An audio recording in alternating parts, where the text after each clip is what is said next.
Vietnam is one of the world's most exposed countries to the effects of climate change. It's estimated that half of its population, that's around 50 million of its inhabitants, particularly in Vietnam's densely populated and rapidly urbanizing coastal cities and deltas, will be exposed to multiple risks of increasing intensity and frequency. Risks such as storms, droughts, floods, coastal erosion, and heat waves. This is seriously challenging the country's developing urban systems and their inhabitants. Each summer, record-breaking heat waves in the country's urban centers are triggering higher and higher energy demand, mostly due to increased use of air conditioning, which in turn leads to a surge in greenhouse gas emissions and atmospheric pollution. The city's outdoor public spaces are further heated by outdoor AC units. These spaces are becoming unlivable, their air unbreathable, and typical outdoor Vietnamese lifestyles, which makes the cities so vibrant and specific, are now at a risk of disappearing. We entered the competition for the Seoul Architecture and Urban Planning Biennale, themed in 2021, Building the Resilient City. We were looking for an innovative solution for outdoor cooling, as the typical modern AC solution have a heavy environmental cost. They request a lot of energy, and they fuel directly climate change due to the leak of coolant gas into the atmosphere. You see, it's also a vicious circle, because in order to cool down buildings, split units are directly heating up public spaces. Those systems are also very unfair, because it results in heating up those who can't really afford efficient cooling, and they must rely to simply go outside to try to get a bit of fresh air. So we took this opportunity of the Biennale to design and test an alternative solution using neither energy nor any coolant gas. We were looking for a solution really 100% sustainable, low-tech, and affordable. For centuries, ancient civilizations set up sustainable cooling systems using only the natural freshness of water through what is called the adiabatic principle. Now, adiabatic cooling is a sustainable technique which is based on a simple and natural principle. To evaporate, water needs energy, which is absorbed from the heat of the ambient air, thus generating the cooling effect. It occurs naturally. For instance, think about a body of water in a park in summer. You will feel a cooler air the closer you get from the water. So, actually, in order to get the cooling effect, the only components required are hot air and water.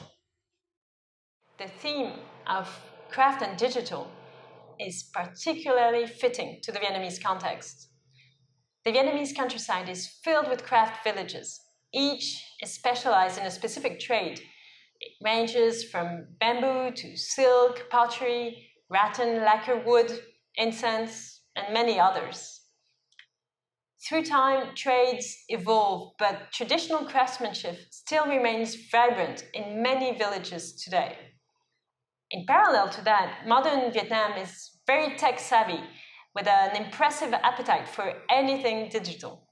So our project aims to combine those seemingly opposite trends using cutting-edge digital design tools to make the most of traditional Vietnamese craftsmanship. So we came up with this idea of a low-tech urban cooling device using the adiabatic principle coupled to the know-how of a local bamboo craftsman. Imagine a bamboo tower around 4 or 5 meters high, designed under an hyperboloid shape for structural stability. Between the main poles is a filling of bamboo. This will become the medium on which the water is running naturally by gravity. At the center of it is installed a blower, taking the hot air from above and pushing it down at human scale. As it crosses the water, not once, but twice, the air is naturally cooled down with the adiabatic principle. When the airflow exits the system, you can feel the effect when you stand or sit next to it. And to prove the efficiency of that system, we decided to test by ourselves and built up a prototype here in Hanoi. At first, we had to properly define the prototype dimensions and technical solutions. And to do so, we developed our own parametric digital model using building information modeling software. It allows us to explore various potential solutions until we found the best design having the maximum cooling effects for the minimum resources. We worked with engineers specialized in airflows and energy to calculate the dimensions and requirements for the MEP equipment, which gave us ballpark figures to start testing the prototype. And we used that model to explain our design and technical requirements to a local bamboo builder, who proposed modification based on his specific know-how of the material. And eventually, we export from the parametric model a tailor-made design, as each bamboo pole had unique dimensions. As a prototype is by definition temporary, we wanted to design it with a cradle-to-cradle approach. Choosing to fully build it in bamboo was also, I think, a strong statement for the use of biosourced material, fostering a low carbon footprint experimentation. We pushed that logic to its maximum, trying to reuse or recycle all of our MEP components. After checking several retail in Hanoi, we went to see local people in another village next to the bamboo workshop, who actually recycle engines and old blowers. So we ended up with this guy, setting up a unique blower just for us, with the right dimension and the right power. And that's the beauty of such combination. On one hand, a biosourced material, and on the other hand, reused equipment. We ended up returning the pump and the blower so that eventually our prototype didn't have any waste. On the day of the test, the first thing we did was to install our thermometers in the shadow to get a reference temperature, which indicated 30 degrees. Then we powered our prototype and moved the same thermometers approximately 1 meter away from it. Within a few minutes, they indicated 24 degrees.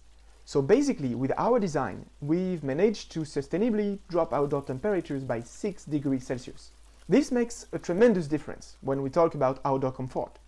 You genuinely feel a cooler air as the prototype is creating its own microclimate. This was just a test, but it proved the viability of our design and also opened many possibilities in the future. Imagine such device made autonomous using solar panel on its top, cooling down urban spaces like a public square, or a busy pedestrian street, or even a larger building, open to the outdoor. Following this successful test, we strongly believe that adiabatic urban cooling can help answering heat waves and sustainably cool down our public spaces.